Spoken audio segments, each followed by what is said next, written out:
morning. Good morning. Good morning. Welcome. We have so much enthusiasm for Coffee Talk. Good morning, everybody. Welcome to Coffee Talk. We're so happy you're here. Let's see where to begin. We are the small but mighty Southborough Youth and Family Services Department. My name is Sarah Castle. With me this morning is Shannon Knyman, our program coordinator, and Megan. I think I saw that Megan is watching. Hi, Megan. Megan is on vacation this week. She's spending her vacation watching Coffee Talk. She just can't stay away. Who wouldn't? I know, seriously. So with us this morning, we have a very special co-host. We have Lisa Avery Peck with us. Good morning, Lisa. Hi. Lisa is a third-year student at Framingham State University in the Counseling Psychology program, and she's going to be a graduate intern with us, a clinical graduate counselor with us this year, this upcoming fall into the spring, and we are so excited to have her. And we thought this was a wonderful way to introduce her to the community. So welcome, Lisa. Thanks for coming this morning. Welcome to town. And also with us this morning, we have our very good friend, Cindy Beard. Welcome, Cindy. Cindy is the... Good morning. She's the outreach coordinator for the Southborough Senior Center, and we work very closely with her in supporting residents and working together on the emergency fund, the Southborough Emergency Fund. So welcome, ladies. Good morning. Cheers. Cheers. Cheers. Oh. Shannon has a special. Oh, Shannon, that looks special. It does. You need an umbrella in there. No, because it's a coffee drink. This is a Delgana Coffee. This was one of the quarantine rages of 2020. So this is a drink that's made with 2 tablespoons of instant coffee, 2 tablespoons of sugar, 2 tablespoons of hot water. And then if you have a stand mixer, you mix it until it gets big and frothy, and you put it on top of milk, and it makes kind of a latte. Wow. So, yeah. So fancy. I thought it would be appropriate because over the weekend, I was telling you guys before we were taping that I desperately needed a haircut, and I'm not ready to do a haircut in a salon. So my husband and I, in partnership, did a haircut. So I did the front, he did the back, I did the color. So I feel like I'm ready for a vaccine now because I've done pretty much all of the quarantine, like, you know, the things that you're supposed to do during quarantine. So I've baked bread, I've made the Delgana coffee, cut my own hair. So I'm curious about you guys. What have you been doing? I have to ask, I should show a video. I'm not going to. Maybe we can post it later. But have you, Shannon, have you ridden in a laundry basket on a treadmill? No. Has anyone seen this? I have. There's a bunch of videos being shared of people using different speeds, on different dialed speeds on their treadmill. So they sit in a laundry basket and let the laundry basket sort of shoot them off the end of the treadmill, and they just incrementally increase the speed until finally they're being shot off of sometimes they don't even make it, they get flipped backwards, and it's like a thing right now. I don't sometimes know why, into a pool. Sometimes into a pool. Yep. So have you done that? I don't know that you have completed the checklist of quarantine activities quite yet. I still want a vaccine. Okay. I don't think that's gonna happen. So, like, don't put don't put check boxes. No, that's the cart before the horse, maybe. Putting a Nazar on us or something. But well, I'm sorry. So I cut everybody off. Shannon was asking about people's quarantine activities. Yeah. So along that line, I know making bread has been huge, and we are kind of jumping on the bandwagon. We are expecting to get some chickens. I think that's one of the new things everyone is doing. You're getting quarantine chickens? Yes, yes. Cindy, I have to send you, you're going to be a chicken mom. I have to send you one of my very good friends, Amy. Hello, if you're watching. She is a chicken mom. And I saw online somebody was selling a product, they're arms for chickens. So it's literally just this wire that has baby doll arms attached to it. And you just lay it on the back of the chicken and your chickens run around with these baby doll arms, and it's really hysterical. Yep. So if you're getting chickens, we're going to have to buy you some chickens. Yeah. Yep. Yeah. Oh, that's exciting. When do the chickens arrive? Once Michael's done rebuilding the coop. Okay. It's a very fancy coop. I think it could qualify as a tiny house. Wow. It doesn't have electricity or plumbing, but I could live out there. Wow. So the chickens will be living comfortably. Oh, well, Cindy was just telling us that there's a tornado warning happening in her area. So if your house gets destroyed, you do have a backup plan. Yeah, we've got the tiny house, the chicken coop. I'll nestle along with the chickens. It'll be great. And he has built that thing so sturdy like a bunker. Nothing will happen to it. That's great. How exciting. How many are you getting? I think 9. 9 chickens. 3 of them are already starting to lay, and the others are chicks. They won't lay until the spring.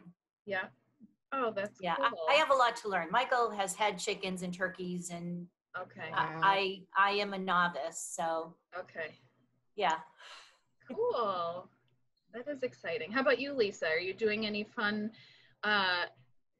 quarantine activities that maybe you wouldn't otherwise be doing? Or maybe you would be doing otherwise. I don't know. Yeah. Doing more of. I don't know if there are things that I wouldn't otherwise be doing, but I try to vary the activities because I feel like I need to stay busy.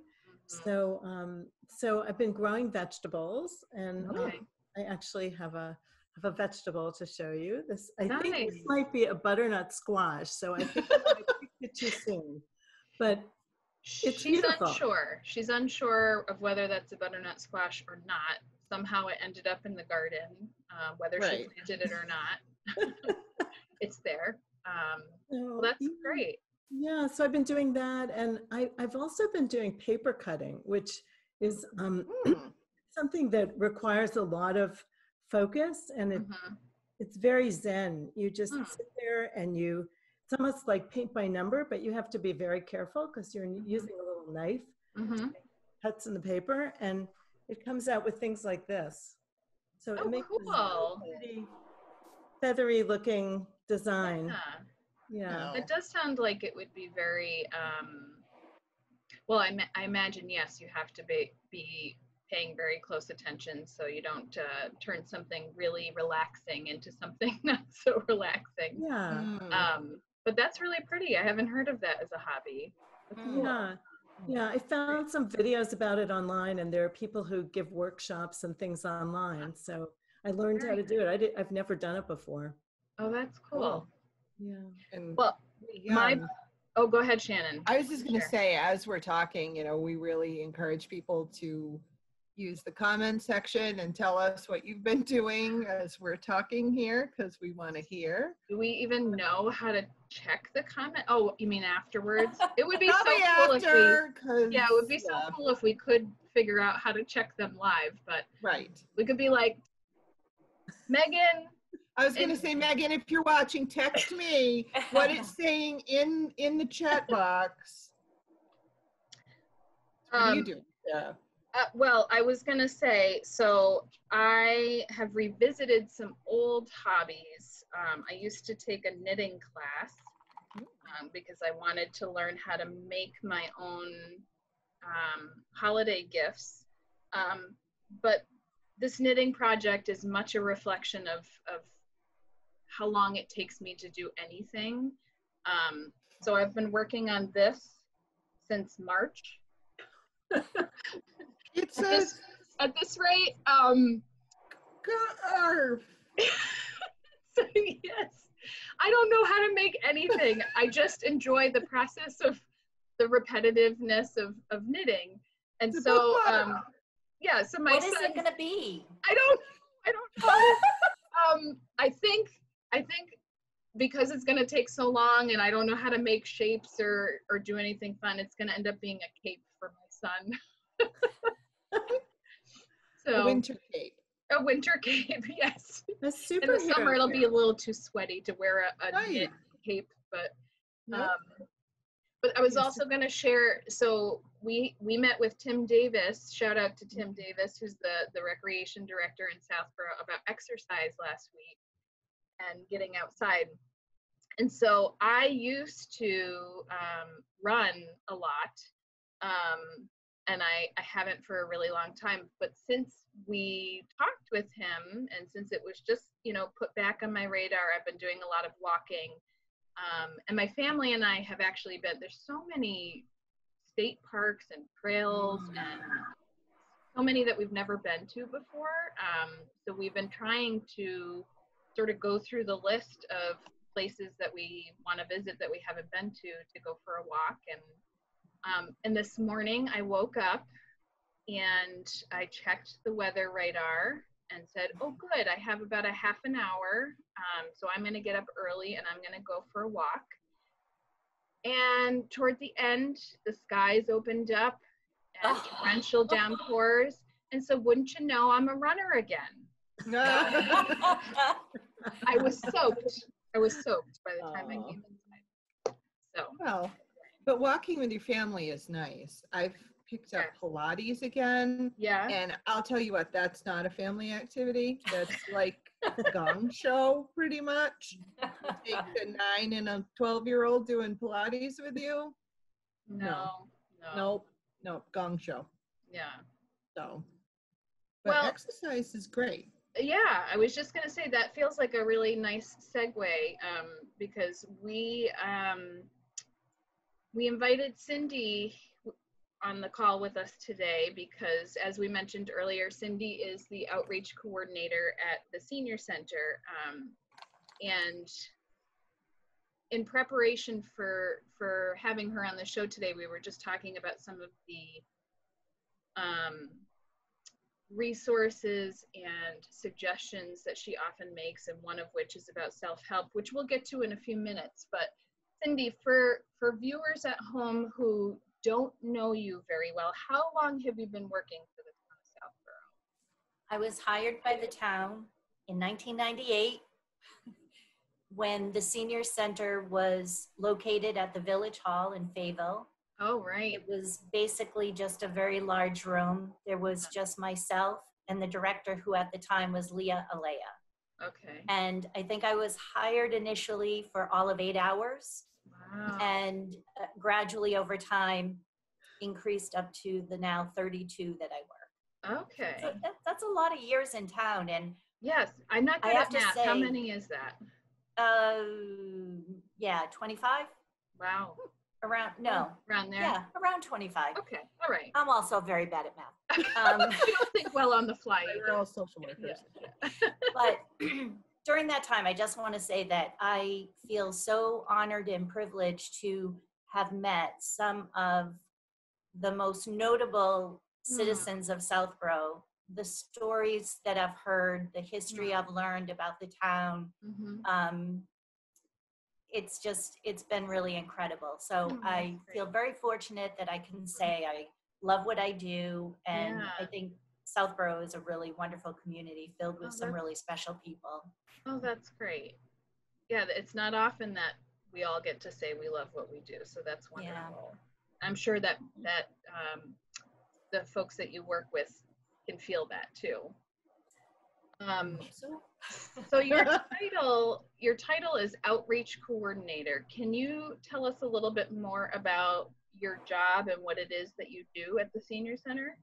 Yeah, so oftentimes people, when they think about the Senior Center, they think about bingo or classes or events or presentations. And there are lots of people that come in and are active in the Senior Center from day to day. However, there's a lot of people for a variety of reasons that don't come into the Senior Center and participate. And those are the people that I work with. They're more isolated and frail. they may not be able to get to the senior center, even though there are resources for transportation, the dial-a-ride. People, for whatever reason, don't come. It may not be their cup of tea, or it may be that they suffer from poor health or whatever. So those are the people that I work with, that I try to focus my attention on. And of course, there's lots of people that come into the senior center requesting assistance from me. But with the people that are in their homes, many people want to age safely in home. And so my objective with those folks is to try to find resources that will enable them to do that. So supporting their desire to stay in their home and hopefully encouraging them to do that safely. Then there are people who want to explore the options of other alternative housing. And that is a really daunting task when you've been in a home for a really long time, the idea of moving on. So with those folks, a lot of times I help them explore the available options, as well as all the resources that are available that can help you, from soup to nuts, real estate, packing, helping people dispose of items. So there's a lot of assistance out there for people that want to move on. And then there's people that are experiencing problems and challenges, and my job is to try to help them find solutions to those things. Sometimes it's just breaking it down into doable chunks. And I'm not afraid of doing some research and looking for, I don't always have all the answers. I don't always know what all the options are, but I'm not afraid to try to dig around and see what I can find. And again, just being a supportive ear. Sometimes people just need a place to unburden those concerns and fears about their situation. And so just having someone a place to bring that and offer support and reassurance. Then there are a lot of adult children that utilize outreach, and those are folks that come in wanting to know how they can best help their parents. And again, how to help them continue aging safely in whatever environment they're doing that. So there's a lot of different facets, and for each of those, there's different resources, whether it be fuel assistance or SNAP, or a referral to SHINE, which is our serving health insurance needs for elders. Or it could be convincing someone to get a lifeline, or maybe trying to get them to try a little homemaking service or home health, just to alleviate maybe the time spent by an adult child. Or I feel like I'm going on and on. So well, I was just thinking to myself, are you sure 32 hours is enough? Because I it appreciate is very it. feast or famine. Yeah, well, I was just gonna say, I love that you said it makes me feel better. You don't always have the answers, but that you're very willing to look for the information.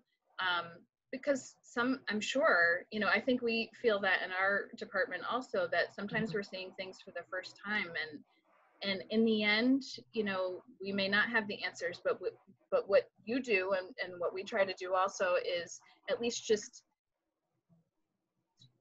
get through the information with somebody, get support to find the information, so you don't feel like you're doing it alone, because it's really can be pretty overwhelming, especially if you're struggling. So I know you kind of touched upon this a little bit already, but what kinds of challenges, probably emotionally or mental health wise, we're big on mental health on our show in this department, and what kind of positives do you see working with supporting the mental health of senior citizens? Well, overall, I feel that seniors are many are very resilient. And that's probably because they've lived a lot of life and have been through a lot of situations. It's kind of that analogy of if you're struggling and you feel like you're drowning and you're never going to come up for air again, it's kind of remembering that, yeah, I felt like that before, but I came up for air. And so it's kind of having that belief and faith that, I can get through this quarantine. I got this, you know? Yeah. What? But This is nothing. aging sometimes can be a series of losses. And when you think about it, you have diminished health, your mobility may be affected. You might experience financial difficulties due to a change in your income.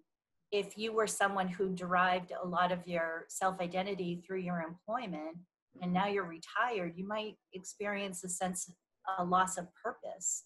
And I think the way that you deal with your loss of independence, it all sounds so very negative, but the key is to age with grace and to accept and be creative in how you move on through that part of your life. So again, I just feel like I've met so many resilient people who have great philosophical outlooks. And there's one story I'll share. I was speaking with a woman about the quarantine, about the isolation. She doesn't have anyone here in this country. Her relatives live abroad. And so, you know, I try to stay in touch with her because I know that she's very isolated. And she shared with me that growing up in England during the war, she not only had to deal with the bombings, but she also had to deal with the shortages. For 7 years, they needed ration coupons to get the simplest things. So here's someone who's lived through that. And so in my talking to her, it's like a gift to me.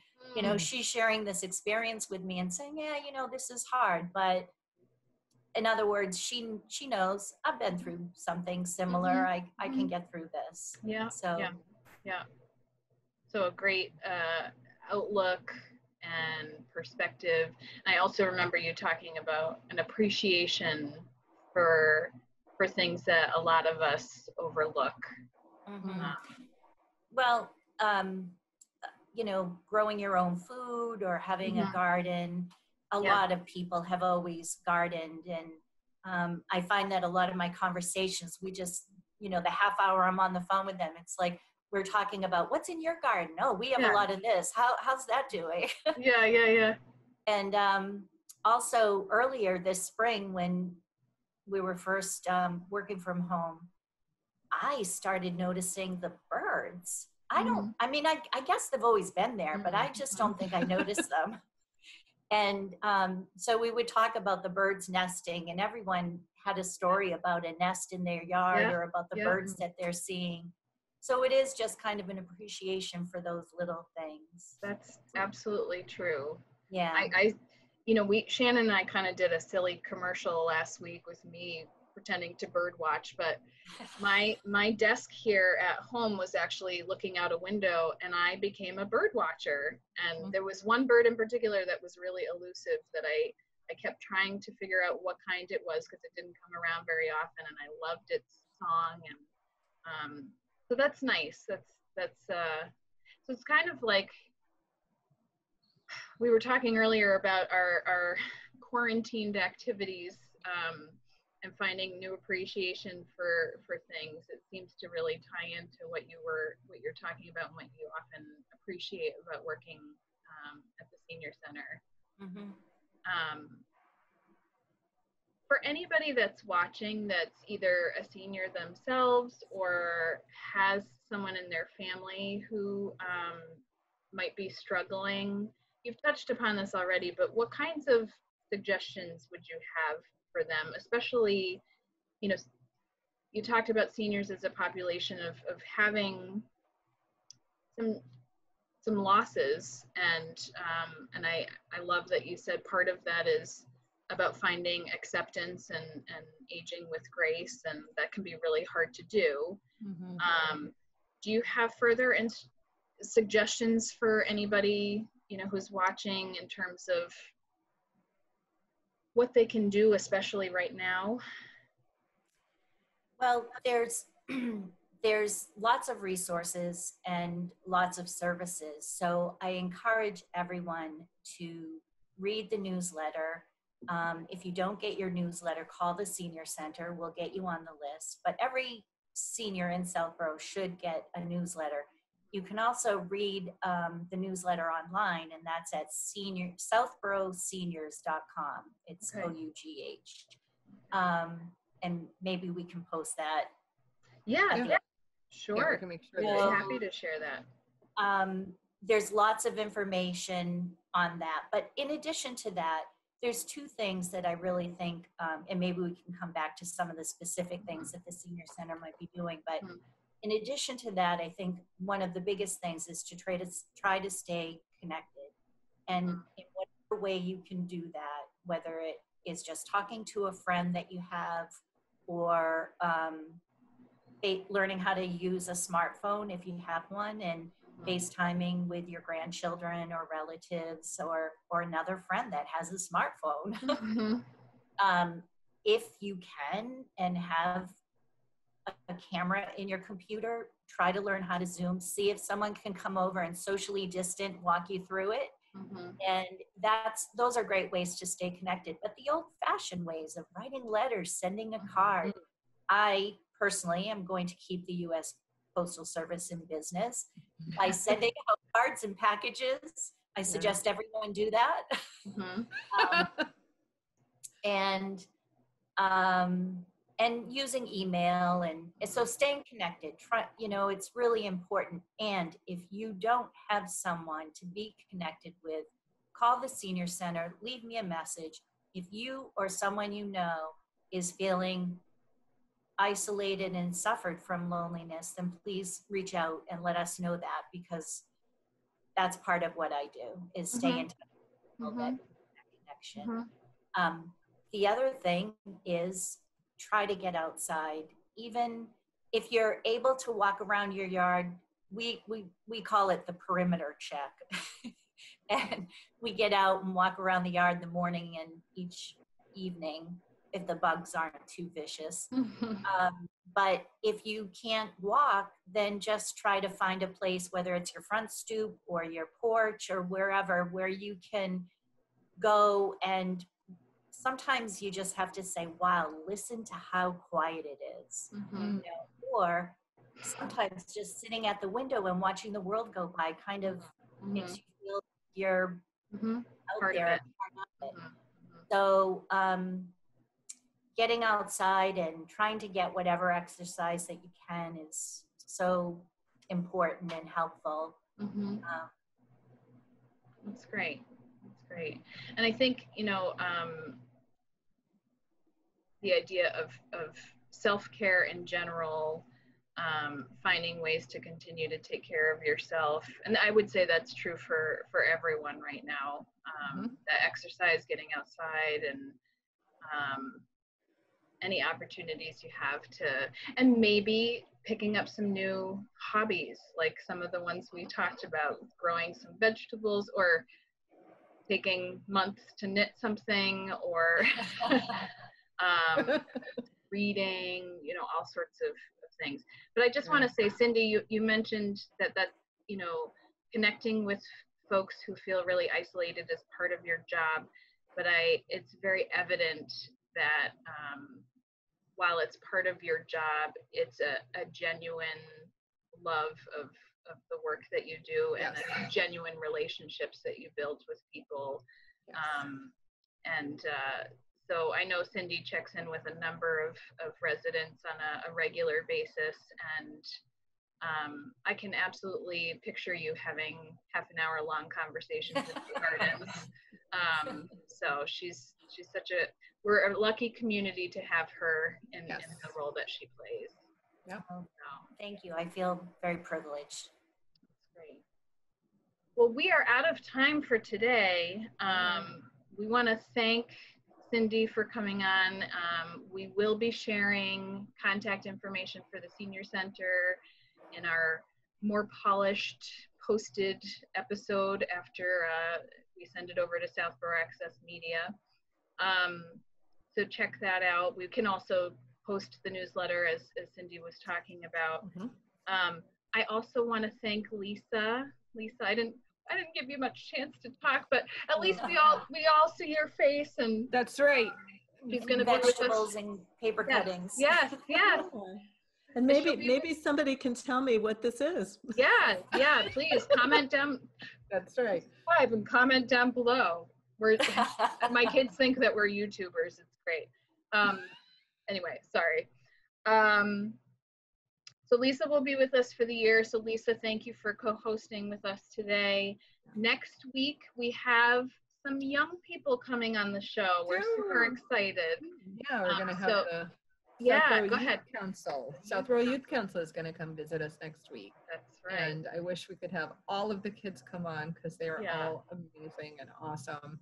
Yeah. But we'll have two special guests from the council next week. Yep. And we're going to talk about what the Youth Council is, what they do, and talk briefly about positive youth development and why the Youth Council is so important for young people in Southborough. So thank you so much again, ladies. We'll see you next week. Thank you for having me. Yeah, thanks. Take care, everybody. Thanks, everybody. Good to see you all.